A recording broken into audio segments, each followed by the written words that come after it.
Greetings, fellow Rotarians and guests. My name is Joe Young, and it's my honor to serve as the 2020-2021 President of the Rotary Club of Columbus. Founded in 1915 with our first meeting in February of 1916, our club is one of the oldest and largest within Rotary International. Our membership includes a diverse set of leaders within business, city government, military affairs, healthcare, education, arts and culture, social services, and ministry, all sharing a common desire to improve our community and have a positive impact on the world around us. We started this Rotary year in the midst of the worst healthcare crisis the world has seen in over 100 years. The COVID-19 pandemic has dramatically changed the way we live, work, and interact with each other. Rotary, just like all other aspects of our society, has had to adapt.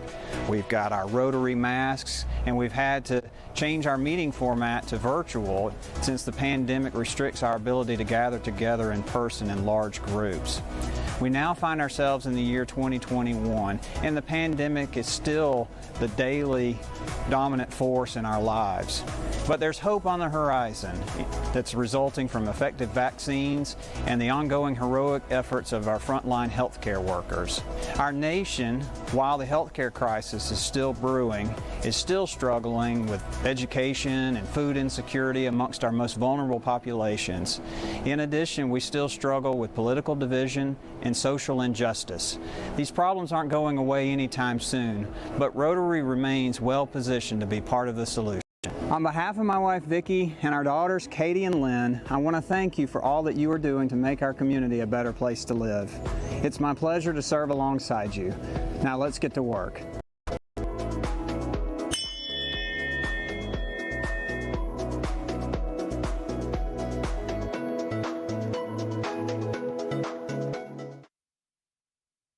Greetings, everyone, and welcome to the January 27th meeting of the Rotary Club of Columbus. So glad you're joining us today and look forward to a great program. Well, our pledge today is going to be brought to us by Jackson Moser. This is the son of Rotarian Ben Moser. Pledge allegiance to the flag of the United States of America and to the republic for which it stands, one nation, under God, indivisible, with liberty and justice for all. Thank you, Jackson. That was great. Our club has a long-standing tradition of honoring an active duty military soldier at Fort Benning, and I'm proud to call on Rotarian Pete Jones with today's introduction. President Joe and fellow Rotarians, I'm Brigadier General Retired Pete Jones, President and CEO of the National Infantry Museum. I have a great opportunity to introduce a phenomenal soldier, infantryman, as we stand here at the National Infantry Museum's gateway to our Ranger exhibit with a print of 2nd Ranger Battalion scaling the heights of Point the Hawk.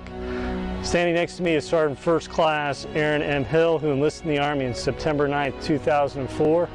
He comes from Augusta, Georgia, and first served as an RTO, which is a radio telephone operator, before he reclassed as the right branch, an infantryman.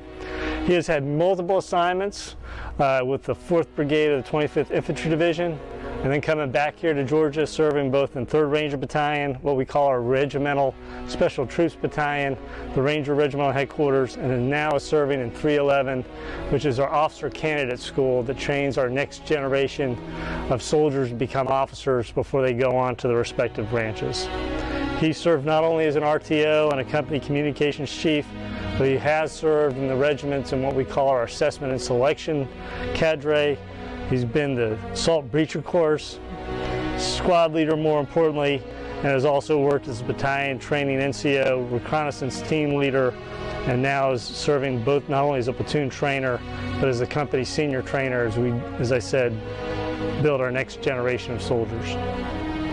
He's completed, so I'm just going to go down the long list here because it's super impressive. Airborne School, the Regimental Indoctrination Program, which we call RIP at the time, Ranger, Jump Master, Sniper, Master Breachers course, Ranger First Responder, the Advanced Leader courses he's gone and rank, the senior leader course, the Army basic instructor training, and the common faculty development instructor course that we run here at Benning so he can sit on the platform and train those soldiers. He deployed 7 times in support of the global war on terrorism to both Iraq and Afghanistan, and has been awarded the Bronze Star with V device for valor, and also a Bronze Star Medal, the Joint Service Commendation Medal, 8 Army Commendation Medals, 7 Army Achievement Medals, and along with the Presidential Unit Citation and numerous other awards. He's not only a wearer of the Ranger tab, but is also a Senior Parachutist badge. And for Colonel Chapa and the National Infantry Association, he's a proud member of the Order of St. Maurice. He's been married to his wife Anna for 16 years and has 2 great boys, Davis 15 and Avery 11. One's focusing on school and one's focusing on baseball, so he's got the balance right. So Sergeant Hill, on behalf of the Columbus Rotary Club, one, we'd like to thank you for your service, and for all those soldiers and leaders that we had there at Fort Benning, we'd like to give you a couple items. First of all, a small but not insignificant challenge coin.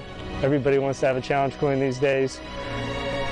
As well as what we would call the passports to the arts. So once things start open up here at Fort Benning, please grab your beautiful spouse and go off to the River Center, go to the Columbus Symphony Orchestra, the Columbus State University Theater Department, which has some great stuff during the summertime, which we hope will be open, our Springer Opera House, and we'd like you to bring your family back here to the National Infantry Museum, so I want to take you to the Sim Center and see who shoots best. Okay. So thank you and your family for your service, and I'll pass you off to the great Rotary Club for some words. Just thank you for your support. I know that you guys do a lot for Fort Benning and the Columbus area, so it means a lot to be honored by a great group of people, and I appreciate it. Thank you again for your service, and now President Joe, back to you. Sergeant First Class Hill, on behalf of our club, I want to again extend our thanks and gratitude for your service, and I hope that you will extend that to the men and women that serve alongside you as well. Our country is blessed to have you. We have, over the past couple of weeks, as we've been meeting virtually, we've made a commitment to taking some of the funds that would have been used to provide lunch here at the Trade Center and instead redirect those funds towards providing lunches to healthcare workers serving on the front lines in our community and battling COVID. I want to show you now a video that past President Ryan created from a recent delivery that we made last Friday to healthcare workers at St. Francis Hospital. Hi, I'm Joe Young. I'm president of the Rotary Club of Columbus. I'm proud to be here at St. Francis Hospital today with other members of our club and members of our partner agency here, the Trade Center, to deliver boxed lunches to many of our healthcare heroes in the community. It's just a small token of our appreciation for all the heroic efforts that are being done by our frontline healthcare workers. We're meeting virtually now, and so basically we would have been eating this lunch, but we're happy to share our lunch with those in the community that are working so hard to protect us and get us on the far side of this pandemic. I'm Joe Young. I'm Tricia Jeffcoat. Nice to meet you. Thank you guys so much. We really appreciate it. Well, we're so happy to do this, and appreciate so much all you guys are doing.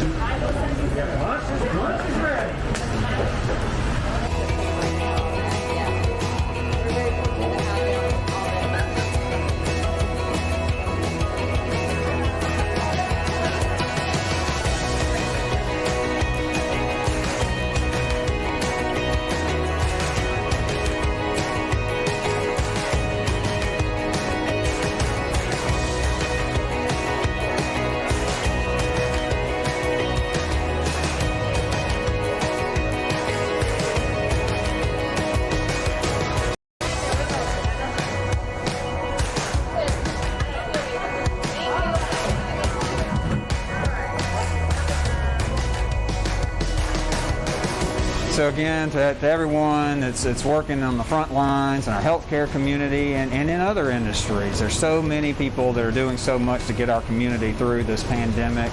We appreciate you. We're happy to do our part, and please keep hope alive. We look forward to getting to the far side of the pandemic, and until then, Rotary's happy to be in a position to help out where we can.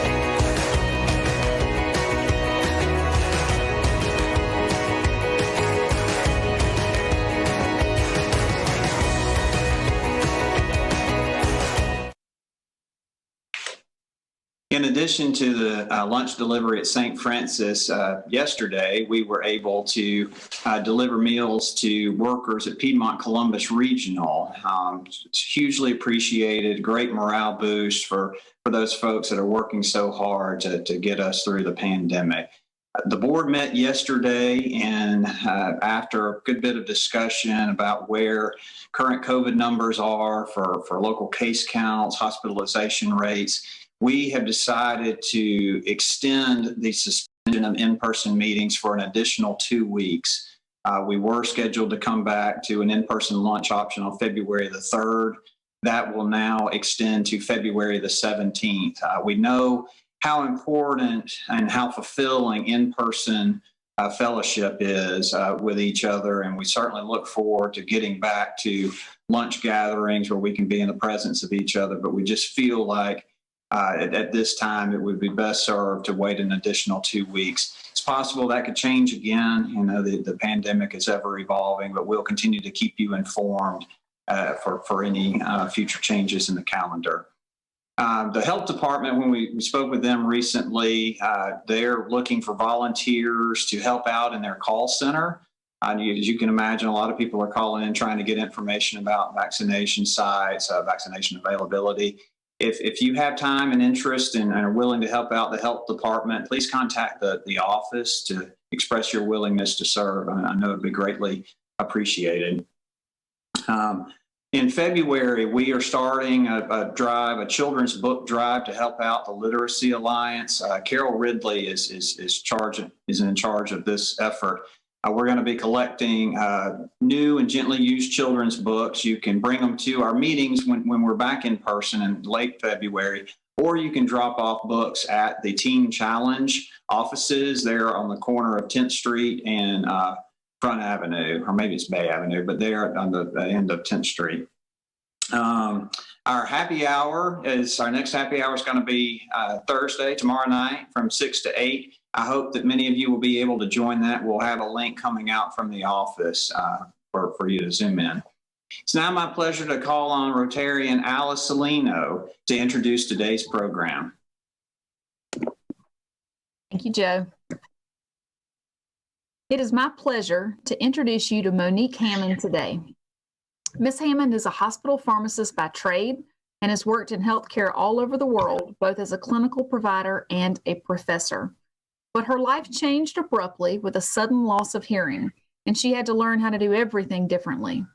Today, she is a powerful, knowledgeable advocate for those with hearing loss. She is an industrial consultant for occupational noise exposures, the author of the book, What Did You Say?, and an accomplished public speaker. Monique is dynamic and engaging and has a perspective that very few can offer because this is her personal story. Monique, welcome. Well, good afternoon. I thank you so very much for having me today. And of course, Alice, I thank you very much for the generous and for the lovely introduction. But I am mostly glad to be with you and to be talking to you about hearing loss, an issue that so upset my life, obviously. And so today we are going to be talking about hearing loss, at least the most widespread, I should say, type of hearing loss that we acquire or that we get somewhere along the line, as opposed to hearing loss that we might be born with. That's a totally different topic. So we're talking today about the hearing loss as a silent epidemic that is also already recognized worldwide as a serious public health issue. Because, like I say, there is so much more to hearing loss than not hearing very well. And so I discovered immediately that hearing loss is changing lives, and not necessarily for the better. And so, as you were just told by Alice already, by profession, I'm a hospital pharmacist. And then one day I went suddenly deaf in my left ear in a matter of 4 hours, and life changed. And according to my physicians, a very loud sound exposure that I had the day before at a church fundraiser of all places greatly contributed to my problems, because they felt that no matter what might have been going on in that ear already, what do we know, a virus or some pre-existing condition, they said that the noise insult literally put me over the top. It overloaded and caved the system. And so I knew immediately that my job was on the line, because in my profession, I have to hear accurately, or else I can become a danger, not only to myself, but also to the patients. And that can get very serious. And at the very least, you can get also seriously sued. Now, then I found out, as I desperately needed a plan B for my life, that I had a lot to learn, because like most people, I didn't know how that was going to be impacting my life now, what all happened to me and all of that. But as I began to learn, I all of a sudden saw the pictures of the puzzle sort of come together. And I always like to say that education in so many ways set me free. And so my message to you is one today, yes, of education and awareness. Yes, certainly one of prevention, but also one of serious empowerment, not only for ourselves, but also for other people, our loved ones and children and grandchildren, as well as the communities that we serve. And so my mission then in life has become to keep people of all ages hearing better and longer, and that gets me into the communities, and it also gets me into the industry, where I just love doing safety presentations for people who are actually endangering their ears, maybe during their loud jobs. And so on the bottom of the picture here, you see one of those sessions in progress. Now, why do we call hearing loss a silent epidemic? The most widespread type of hearing loss that we have out there is the result basically of silent and invisible injuries that happen in the ear, but also throughout the hearing structures. And they can actually lead to a silent and invisible disability if it gets bad enough. And so hearing loss is oftentimes called the silent disability. Now, the numbers of those with hearing loss are up in every single age sector across the world. And so this is not only for old folks anymore. And we have to stop thinking and talking about hearing loss in those ways. Because by now, Johns Hopkins Medicine tells us that 1 in 5 Americans age 12 and over has hearing loss significant enough to interfere with daily communication. And so hearing loss becomes a communication almost immediately at any age. And age 12, those are school-age children. And what people of all ages are wrestling the most with is the understanding of speech in the least amount of background sound. And so now think about that 12-year-old. He sits already in noisy classrooms and now in virtual classrooms. And already they are struggling to hear and to understand what's being taught to them. And so what does that do for their education and also for their future?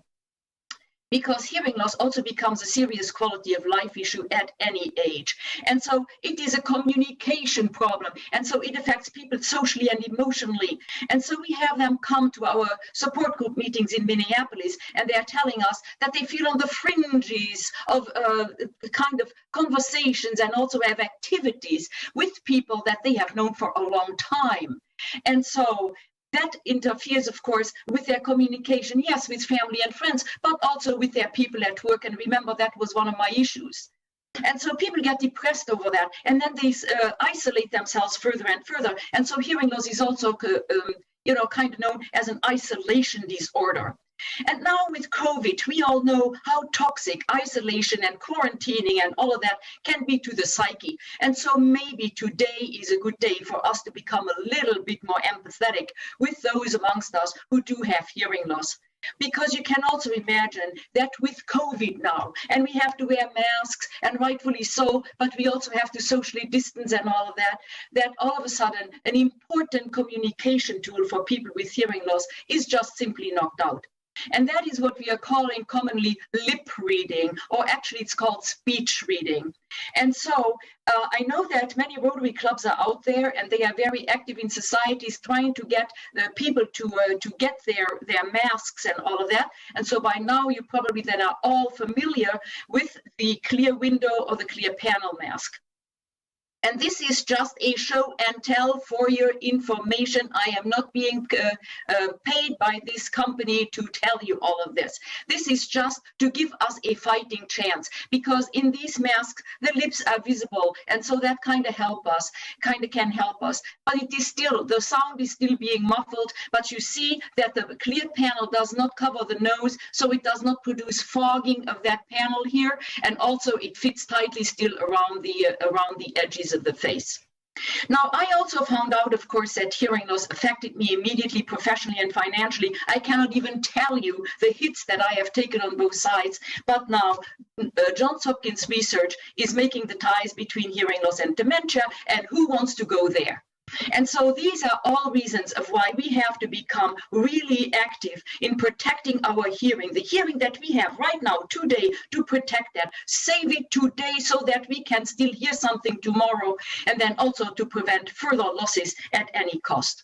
And so there are many reasons why people can have hearing loss, and they run the gamut from the very easy, I mean the earwax plug, right? From earwax plugs all the way to brain tumors.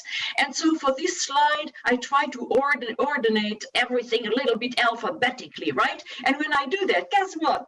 Aging comes still out on top, because aging is worldwide still the leading cause of hearing loss, because baby boomers are aging, and also people are living so much longer.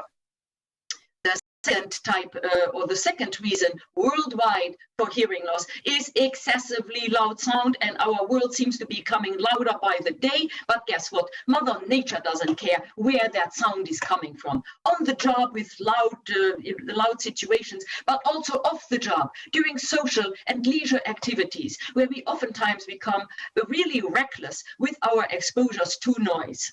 And so excessively loud sound, no matter where it comes from, causes something that is called noise-induced hearing loss. And noise-induced hearing loss is the same damage when it comes to hearing damage as hearing loss of aging, except for it is an accelerated and a premature aging of the ears. And so it is perfectly possible, as Alice can probably also vouch, to have younger people who have already older ears because of the damage that they have already sustained. However, when I think about all of those reasons for hearing loss, then I don't have that much power over many of them, except for when it comes to how loud my life actually is, how loud I make it, and what I expose myself to. I actually have a lot of power over the sound volume, because a doctor told me one time, you know, this is perfectly preventable. It doesn't have to be this way. And as the world is becoming louder and we are becoming more reckless, he said, this is becoming every day more and more a matter of choice. And so what choices can we have? Well, we don't have to go necessarily to the loud noise exposures, you know, at the or should I say, maybe at the church fundraisers, yeah, like I did. We don't have to go to the loud concerts and all of those places. And if we do go, we should be protecting ourselves, right? We can choose to protect ourselves with hearing protection the way we would do at a job. But it's amazing that many people never even take the time to look at the back of the package of earplugs in order to find out how they are actually installed according to the manufacturer's instruction, so that they are giving us some protection. So that is one thing. We can also have that remote control that we have, yeah, for the insanely loud stereo systems that we already have in our houses. And so we can click down on those rather than continuously clicking up. So there are choices to be made. Also, we have to choose also to inform our children and our grandchildren. And we also have to kind of think a little bit of what kind of role model we are actually projecting for them. Because when it comes to noise-induced hearing loss and hearing loss of aging, the damage that is happening is in the same place. And so this is a very kind of a basic structure that in the sort of diagram for the ear that I actually made for a book that I wrote about all of this, where I tell my story and share all of those details that I didn't have. And so when it comes to a noise-induced hearing loss and hearing loss of aging, the damage is mostly with the inner ear, which is a larger structure here on the diagram, and you see the loop-de-loops up on top, but they are not going to be discussed because they are for balance and equilibrium. And then there is also the lower portion of the structure here. That's the inner ear hearing organ, and that's where we are going to be concentrating. And then also pretty much on the nerve here, which is a sort of an electrical cord that ties the whole thing to the brain. Now, of course, other portions of the ear can also sustain damage, right? But we are talking today about these most important ones that are out there and that are affecting a lot of people. So now, I think that it is very important for people to get a look at some of this stuff and see what actually is happening in order to get that awareness going, that we don't want to cause any more damage. Now, the inner ear hearing organ, the little snail here, is actually called the cochlea. And in Latin, cochlea simply means snail. And so that's the reason why it was called that, because that's what it looks like. And so in real life, that cochlea is about the size of a pea. Yes, like in peas and carrots, everything is kind of smallish here, and also very, not really built to sustain and to withstand the abuse that we submit it to. And so we have two cochleas, right? One for each ear. And in each cochlea, we have some 20,000 or so very finely tuned and rather fragile hearing cells. And that is all that we get for a lifetime, from the time that we are born to the time that we may be dying at 105, who knows. 20,000 or so cells per ear is actually not that many if you really think about it. But when those cells become damaged, they don't respond anymore, they are even dying, then that's the way they remain in us humans. Because in mammals, they do not rejuvenate themselves spontaneously the way they do in birds and fish. And so, oh yes, we have research going on, and it is expensive and it is intensive, as a researcher told me. And he said, guess what? We have made a lot of progress. I can actually grow these cells in the ears of my lab rats. But he says there is, however, a hiccup here. I have to make them work consistently, predictably, and in all cases. And that is still not happening. And so it is, however, those 20,000 or so very finely tuned and fragile hearing cells that are going to be translating or transducing now the sound energy that has come their way, that has come through the air and traveled through the ear and has finally made it to the little cochlear hair cells. They are going to be translating that sound energy into electrical signals, and that is very difficult for nature to do, to go from one type of energy to a different type of energy. And that's what we are actually kind of messing up. And then those signals that are generated in that cochlea will travel to the brain, the hearing portion of the brain, and they travel there by means of this electrical cord that is actually called the hearing nerve, because that transfers the signals to the brain. And so it is in the brain then that these signals are being given meaning to, that they are being decoded. And so in so many ways, we actually hear with our brain. And so people come and they say, well, I can certainly understand that as I am aging and everything is flabbing out on me, you know, I can understand that these hearing cells are taking a hit. But how come that sound is so toxic?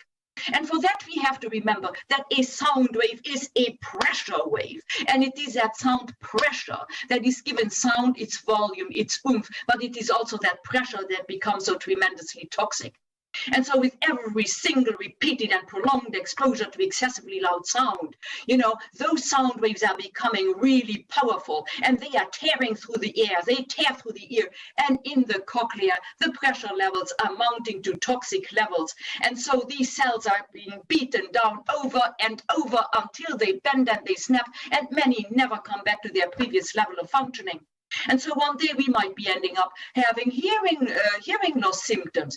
Like one guy said in a presentation, the world has gone dull, it has lost its troubled sound, speech, music, everything sounds dull. You know, we're accusing people of mumbling, and we don't understand speech in background sound anymore.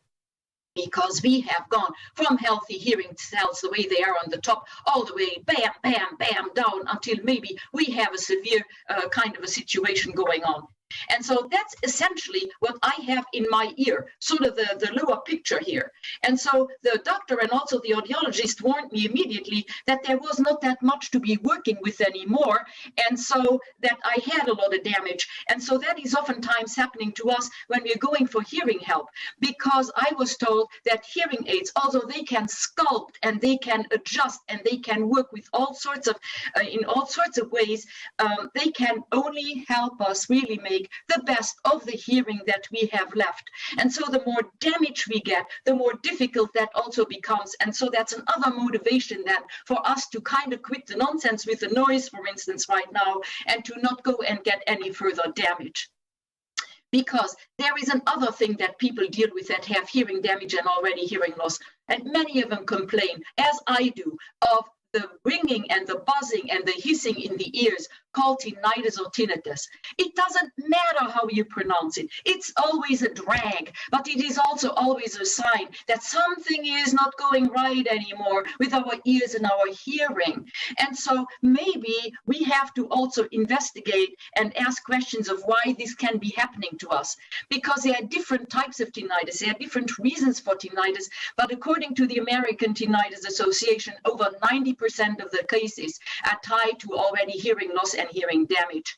And so when we are coming out of the insanely loud kind of concerts or loud venues, you know, and we have buzzing and ringing in the ears together with dullness and fullness, then we got that shot across the bow by Mother Nature, because what we are actually listening to does not come really from the ear itself anymore. It already comes from the brain that is already engaged. And so maybe we have already kicked up that damage a notch or two. And so Mother Nature is talking to us. And so I can tell you that the tinnitus or tinnitus oftentimes is upsetting people a lot more than actually the hearing loss maybe that underlies it. 24/7 I have it, not one single second of peace ever since the morning after I had that hearing catastrophe going on. And so not only do they damage our cells, we also damage the hearing nerve, because those very strong sound pressure waves are carrying through, and they now start to also erode and attack the kind of weakish connection between the hearing cell and the hearing nerve. And all of a sudden, those connections that are called synapses, they are letting loose. And so now, bing, bing, bing, we are also disconnecting ourselves from the nerve in so many ways. And so now that we have cell damage, that we have nerve damage, I think that it becomes really clear why those signals that are traveling from the cochlea to the brain, why those all of a sudden are becoming weak, and they are becoming wishy-washy, and speech turns increasingly into gibberish. And so, yes, noise-induced hearing loss is permanent. Remember, we are doing research, but we're not there yet. They are also saying it's cumulative, because we are piling on the damage day after day, but it is preventable. It doesn't have to be that way. This is why we are talking about it. This is why we are becoming aware. This is why we zoom on this, because excessively loud sound is not entertaining, fun, useful, or even macho. What might we be thinking of? The only thing that happens here is that we prematurely damage our good hearing, and also prematurely really start to attack our good quality of life. And so when I'm saying all of that, I think there is another toxic myth and falsehood that has to die right now, today, and this minute. And that is that the poor, unprotected, stressed ear is ever getting used to loud sound. And I keep on hearing that, oh, well, yes, I have been working here for so long, you know, I'm totally immune to all of this. My ears have become resistant to that. And that's a big no, no, no. The only thing that the unprotected human ears become to excessive loud sound pressures is the deafer to it, deafer and deafer and deafer. Until pretty soon, not much bothers us anymore, but life is also not so much fun anymore.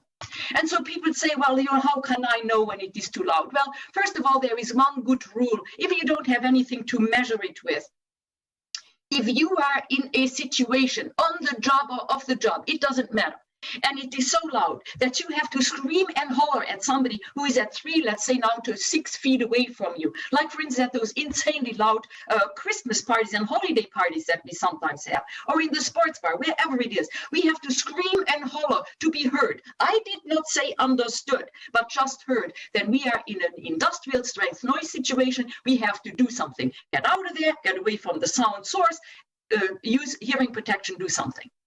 Of course, for our smartphones now, we also have the sound meter apps, but the app has to be compatible with the phone that we have. So an iPhone calls for an i-compatible app, and an Android for a Droid-compatible app, and so on, because otherwise, of course, we are getting incorrect readings. Now, they tell us at a click of a button how loud it is, and in the industry, OSHA makes the Occupational Safety and Health Administration makes the cutoff at an average of 85 decibels. And the decibel is the dB, or the dB as it is also called, is the way how we measure sound volume. So when we have an average, we of course have then volumes that are below that 85, but we also have those that are above that 85. We don't want to be too long at that over 85 level. because that's when we are apparently already starting to damage our ears and hearing. And so we have to become, at the high 70s to the low 80s, we have to become already kind of attentive to this. People also wonder about the MP3 players that are out there and that are so abused oftentimes by our children, of course. How loud can that be? And of course, no manufacturer ever really, at least I have never found it in the specifications, how loud these things can be. And it turns out that they can actually be really toxic. And so from the work from audiologists and also hearing specialists and so forth, and sound engineers, they have come up with the 60-60 rule. How loud can it be? How long should we listen? And so the first 60 is 60% on the volume dial. That's about as loud as we should be setting these things. Because for most instruments, they found that at the 60% level, there is this sweet spot, should we say, where we still hear plenty, believe you me, but at least we are not going to be in the immediate danger zone for getting hearing loss. Then we are also limiting the time. You know, we're listening for 60 minutes at a time, and then we are taking out these earbuds and we give the brain and we give the ears a well-deserved rest. And if you go to concerts, you know, live concerts, you know, and you enjoy that, then investigate, talk to the audiologist. They can make them for you personally so that they fit actually very well. Or you also can Google it, but get yourself some musicians' earplugs that are also called high fidelity earplugs. Because remember, nature does not care whether we're listening to the classics, Mozart and Beethoven, or whether we're listening to Metallica and Twisted Sister. It doesn't matter. It is what that sound pressure is and for how long we want to sustain that. And so hearing is a precious sense. And so this is why I'm coming to the Rotary, in order to help me spread the word on this silent epidemic, because you all have such a good reputation of getting things done nationally and internationally. And so learn about hearing loss, pay forward what you learned. If you don't want to do that, then pay forward what you learned here today. It is really the basics, but it is already a lot, you know, to pay forward, especially to our children and grandchildren. Or you can also pay my name forward. You know, I'm already out there doing all of this stuff with the industry and with the communities. Pay my name forward. You know, connect me with a different club or a different social group, or even with an employer who wants to do something about some of this stuff at the workplace.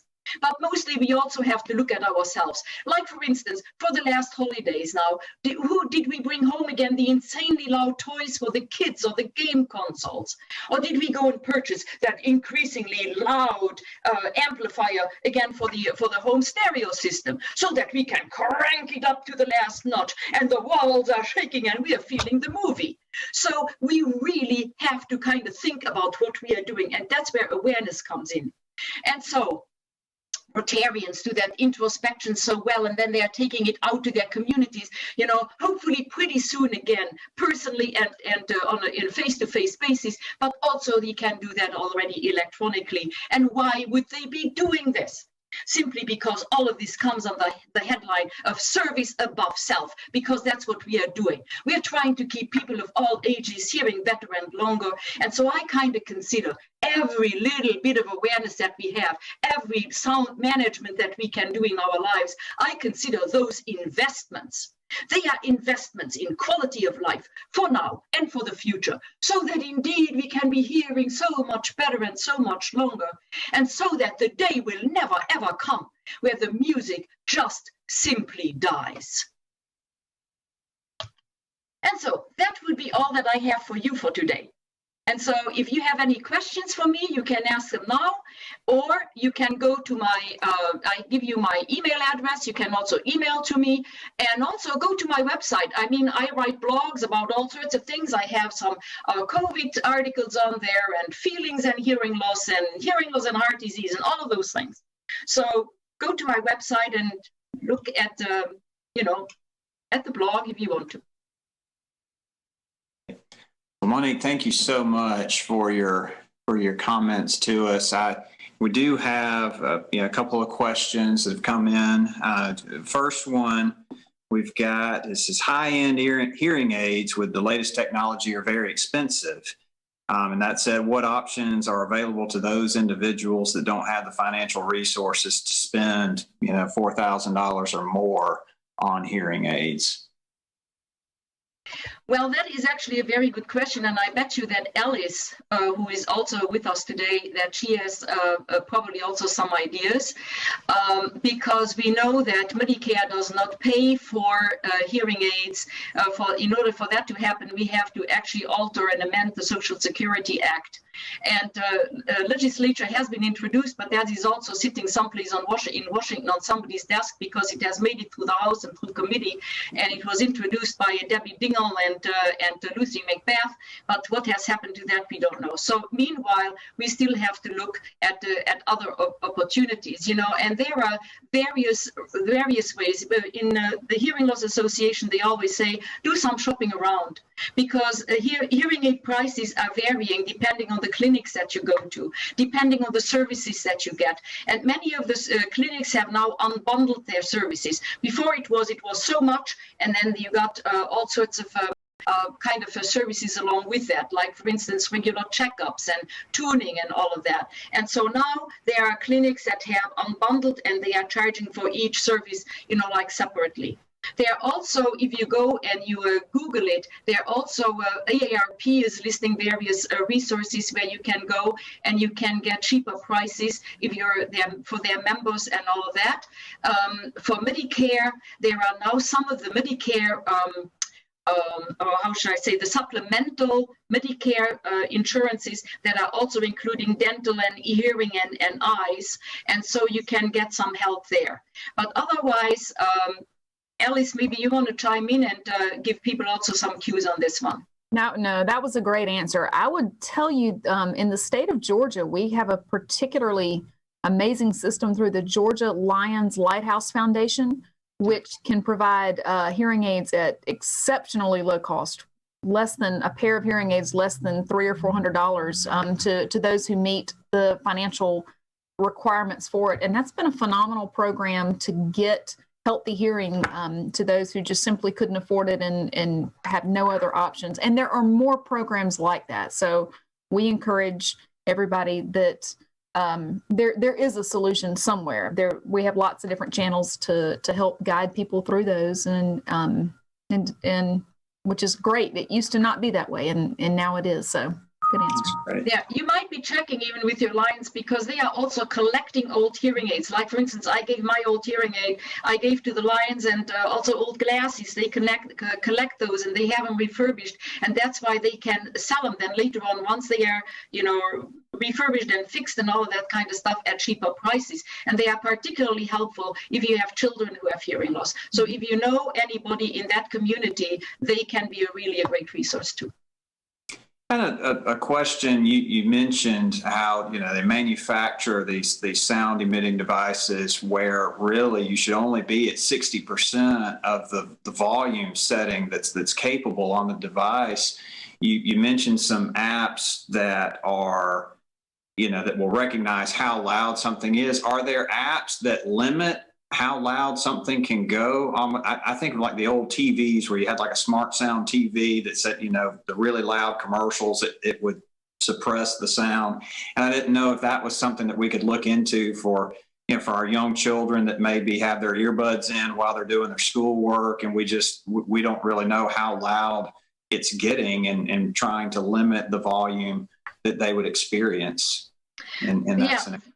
There was, especially in Great Britain, when they came out with, that some of those iPods or whatever we call them, those MP3 players can be excessively loud. Like, for instance, the iPod could put out 110 decibels.